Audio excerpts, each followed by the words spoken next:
What if I told you that all it took to capture these epic backcountry photos was this tiny little pocket-sized camera? I brought this camera, the Ricoh GR III, with me on a pretty epic day ski touring in the Whistler Slack country to see if it could handle the job. In this video, I'm gonna share the final photos with you. I'm gonna walk you through the process of how I took them, and I'm gonna share and explain a little bit more about why I'm taking this camera on most of my adventures now moving forward.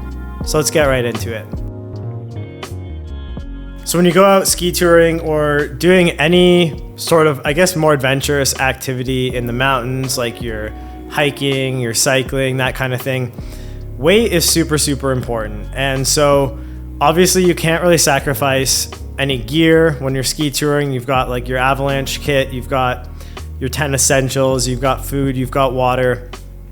All of that stuff really adds up quickly, like in terms of weight. And so bringing a camera with a couple interchangeable lenses along, for me at least, becomes a bit of a nuisance because I don't want to have to sacrifice anything I actually need to be doing out there doing that sport. This thing fits in the pocket of my ski pants, so I don't have to take off my backpack, undo a bunch of zippers, take out my camera, take off the lens cap.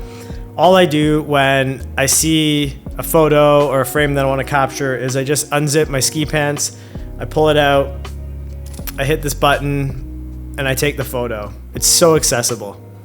I was really curious to see, even though this is an APS-C sensor, how these photos would match up to taking my normal, bigger professional camera. And to be completely honest, after editing and bringing up these photos on a really high detailed monitor, I am loving what I'm seeing. The portability is probably the biggest strength. It's just so ridiculously light and small. It's a no-brainer. It pretty much comes with me now all the time, every day, but especially on adventures where I'm prioritizing taking really good photos, but not in the sense where it's a full-on photo shoot for like a brand or an editorial thing where I would want my actual camera. This thing fits kind of perfectly in the middle where I can take good images, but it doesn't weigh me down. I also love the simplicity of this camera because it's a fixed 28mm lens. I'm not fumbling about changing different lenses. I don't have to worry about dust getting into the sensor. But ultimately, I think those limitations more than anything just force you to get creative as a photographer. In terms of shooting techniques and approach, I always go into days like this being pretty mindful about what I'm trying to achieve and capture as a photographer. So for me, this was very much more of like a photojournalistic style approach. Like I'm not really staging or like, you know, posing my friends or really forcing a lot of shots. I'm trying to just be a fly on the wall and just capture things as they happen, as they unfold. Inherently, I will admit, I don't think you get as strong or as intentional photographs as you would if you did have a crew out there solely just to work with you to create like the best commercial or the best advertising photos. I think the benefit is that you and your friends all are still out there having a good time and it doesn't feel like work. It doesn't feel like they're in a photo shoot. I can just kind of like be off in my own space, in my own world, just shooting, having fun. And in turn, I think I do still get some pretty cool photos out of it. In terms of shooting techniques, I usually keep this camera on snap distance. So what that means is I can use this top dial basically just to change my focus plane. So I can shoot at like 1 meter, at 3 meters, at 5 meters, or at infinity. Most of the day I left this on infinity just because I kind of wanted everything to be in focus all the time. And that's kind of my approach for that, so that you're not worrying about autofocus, tracking, or tapping on different things. It just really simplifies everything, especially when you have gloves on. In terms of shot variation, I try to be pretty mindful about telling a complete story, sort of beginning, middle, end. How does the story begin? We're going up the gondola, we're putting our skins on, we're getting ready. What happens during? We're skinning up, we're skiing, we're taking breaks, laughing, having fun. And then the ending is like skiing out at sunset down the ski resort. So I think you get to tell a bit of a story like that. But I'm also, while I'm doing that, trying to be mindful of, am I capturing people? Am I capturing environment and landscapes?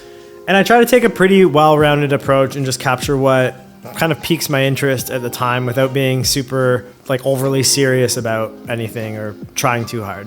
I think in this style of photography where you're just shooting for yourself and for you know, your friends and your own memories or Instagram or whatever you're shooting for, that you focus on the smaller moments of the things in between, right? Like these little laughs when someone's doing something silly, or you've got like taking a big sandwich out and you've had this massive bite but it's frozen, or your water bottle freeze, like all those little details and stuff like that that I think for me make really good photos are the ones that humanize them, make them feel relatable and authentic. And I hope in these photos that I've created some of those similar moments so that you kind of feel like you're actually there with us and you're not just like looking at this advertising shoot of like a bunch of people ski touring, for example.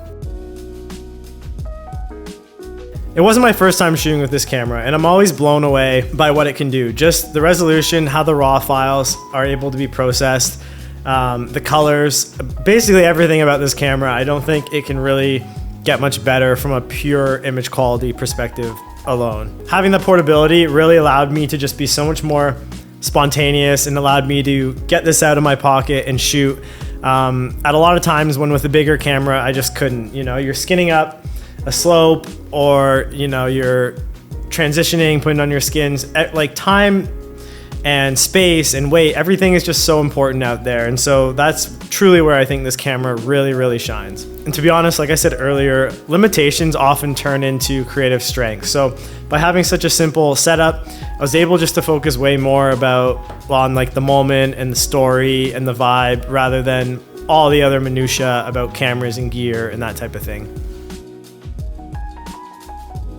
Some of the lessons I learned here, this trip totally reminded me that the best camera is the one you have with you. I almost always recommend to people who are looking for a small camera is just to shoot with your phone, or if you want to level it up a little bit more, getting something like this is super fun. But having big cameras, ones that you don't take with you, end up being useless because you're not going to bring them during the times that matter most, during the times that you really want to capture. It's really not about having super fancy or expensive gear. It's just about capturing meaningful and relatable moments, I think. All in all, I guess my point in this video, after showing you this super fun day in the backcountry and some of the photos that I captured, is just to remind you to not let gear hold you back. You can shoot on your phone, you can shoot on one of these, or you can shoot on a super old Canon or Sony point and shoot. None of it really matters. What's most important is just telling a really good story. So if you're out there with your homies and you're doing some really fun, epic stuff, no matter how you capture that, it's gonna translate and it's gonna be really meaningful to the people viewing your images. Really appreciate you watching. If you have any questions, hit me up in the comments below, and I'll see you in the next video.